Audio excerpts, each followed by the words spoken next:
नमस्कार दोस्तों, आज बात करेंगे डी एरेटर के बारे में। इसकी वर्किंग और इसके कंपोनेंट को समझेंगे। पहले जान लेते हैं डी एरेटर होता क्या है। डी एरेटर एक तरह का कंपोनेंट होता है स्टीम जनरेटिंग सिस्टम्स के अंदर, जो कि यूज़ किया जाता है डिजोल्व्ड गैसेस को बाहर निकालने के लिए। अगर बात करें इसके अंदर सबसे प्राइमरी गैस जो है ऑक्सीजन को बाहर निकालने के लिए ये काम किया जाता है, क्योंकि ऑक्सीजन जो है काफ़ी कोरोसिव गैस होती है और गर्म पानी के अंदर तो वो और भी ज़्यादा कोरोसिव हो जाती है, जो कि कंपोनेंट्स के लिए काफ़ी खतरनाक होती है। तो इसीलिए इन डिजोल्व्ड गैसेस को ऑक्सीजन की तरह की और भी गैसेस होती हैं, उनको बाहर निकालने के लिए डी एरेटर का यूज़ किया जाता है। अब ये गैसेस जो है काफ़ी डैमेज कर सकती हैं बॉयलर को और उनकी लाइफ को घटा सकती हैं या कहीं कि उनकी एफिशिएंसी में बहुत ज़्यादा फ़र्क डालती हैं। तो चलिए पहले इसके कुछ कंपोनेंट्स जान लेते हैं और फिर इसकी वर्किंग को समझेंगे। तो यहाँ पर इस तरह का हमारे पास डी एरेटर होता है और इसको ऊंचाई पर लगाया जाता है। यहाँ से जो है वाटर को इसके अंदर भेजा जाता है, जिसके अंदर से हमें गैसेस को बाहर निकालना है। तो यहाँ पर हम कह सकते हैं ये क्या है, फीड वाटर है। अब ये जो वाटर है कहाँ कहाँ से आता है, ये कंडेंसर से होकर आ सकता है या फिर जो दूसरा डीमिनरलाइज्ड वाटर है वो हम यहाँ पर ले सकते हैं, जो कि हमें बॉयलर में भेजना है। तो यानी कि जो भी वाटर है वो यहाँ से होकर जाएगा। अब यहाँ पर देखिए ये जो है यहाँ पर नोजल्स लगी होती हैं। ये क्या है, नोजल्स हैं। जैसे ही पानी जो है इस पाइप के थ्रू आता है तो यहाँ से नोजल में वो नोजल उनको स्प्रे करती है। अब स्प्रे करने से क्या होता है, ये जो है इस पानी का सरफेस एरिया बढ़ जाता है। और यहाँ पर ये जो सेक्शन है ये डॉटेड में हमें दिखाया है, ये ट्रे सेक्शन इसको बोलते हैं। यहाँ पर परफोरेटेड ट्रेज लगी होती हैं। परफोरेटेड ट्रे से ये जो पानी होता है एक तरह से छन छन के जाता है, एक झरने की तरह। जैसे एक छलनी में से पानी को गुजारा जाता है उस तरह से जाता है। यानी कि जो पानी है वो यहाँ से आ रहा है।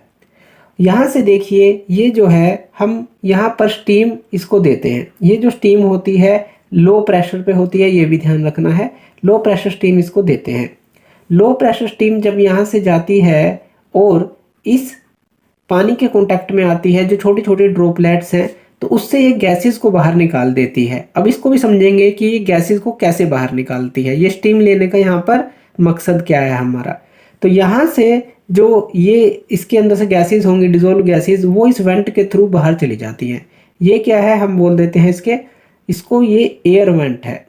तो यहाँ से गैसेस जो है बाहर चली जाती हैं और बाकी जो पानी है वो यहाँ पर इकट्ठा होता रहता है। तो एक तरह से ये क्या हो गया, हमारे पास स्टोरेज टैंक हो गया।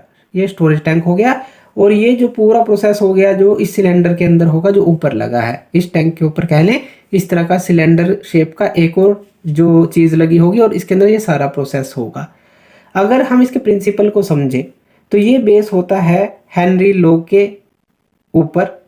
इसको भी हमें समझना है। जो हेनरी लॉ है ये क्या कहते हैं, अब हेनरी लॉ कहते हैं कि जो सोल्यूबिलिटी है गैस की, मान लेते हैं एक कंटेनर ले लें, यहाँ पर एक कंटेनर, यहाँ पर इसके अंदर कोई भी लिक्विड ले लेते हैं। यहाँ पर ये कोई लिक्विड है इसके अंदर, और यहाँ पर अगर मान लेते हैं कोई गैस है, इसके अंदर जो सोल्यूबिलिटी है गैस इस लिक्विड के अंदर जो सोल्यूबल होगी वो किस चीज़ पे डिपेंड होगी, कि ये जो सोल्यूबिलिटी है गैस की इस लिक्विड के अंदर वो डायरेक्टली प्रोपोर्शनल होती है partial pressure of the gas above the liquid. इस गैस का जो पार्शियल प्रेशर है इस लिक्विड के ऊपर कितना है, जितना ज़्यादा प्रेशर होगा उतना ज़्यादा ये लिक्विड के अंदर जाएगी, जितना कम प्रेशर होगा उतना ये बाहर की तरफ जाएगी। इतना क्लियर हो गया।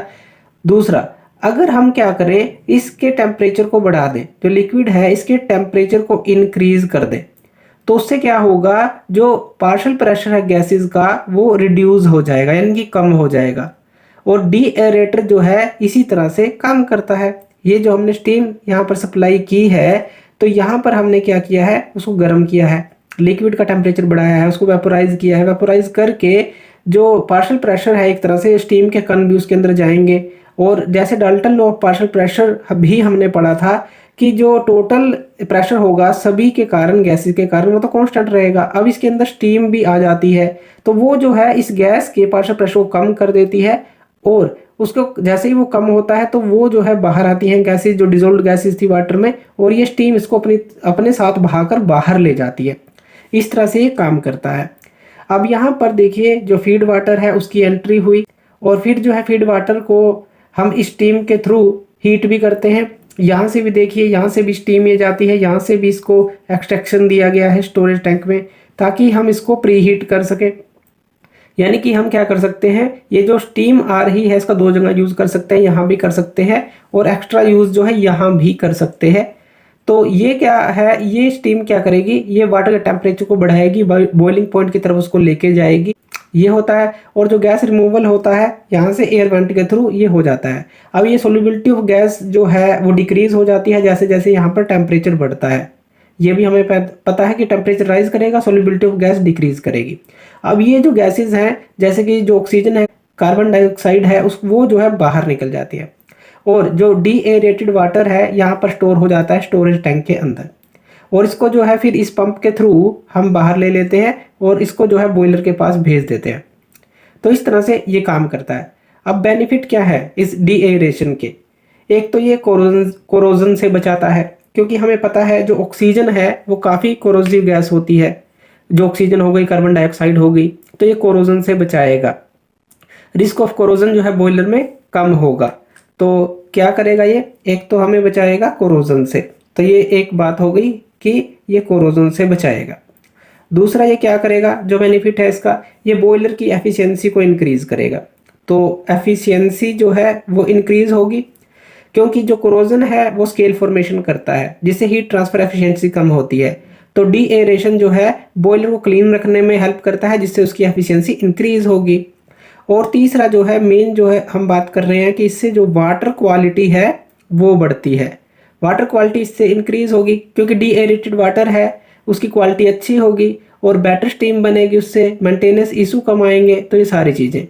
अब जो डीएरेटर हैं कई तरह के होते हैं, ये भी ध्यान रखना है। जैसे हमने यहाँ पर तो टेम्परेचर बढ़ाया, उसके थ्रू जो डिजोल्व्ड गैसेज हैं वो बाहर गई वाटर से। इसी तरह से ये जो है वैक्यूम टाइप डीएरेटर भी होते हैं, जो वैक्यूम का यूज़ करते हैं, जो पार्शियल प्रेशर होता है गैसेज का उनको कम करने के लिए, और फिर जो है वो गैसेज बाहर निकलती हैं।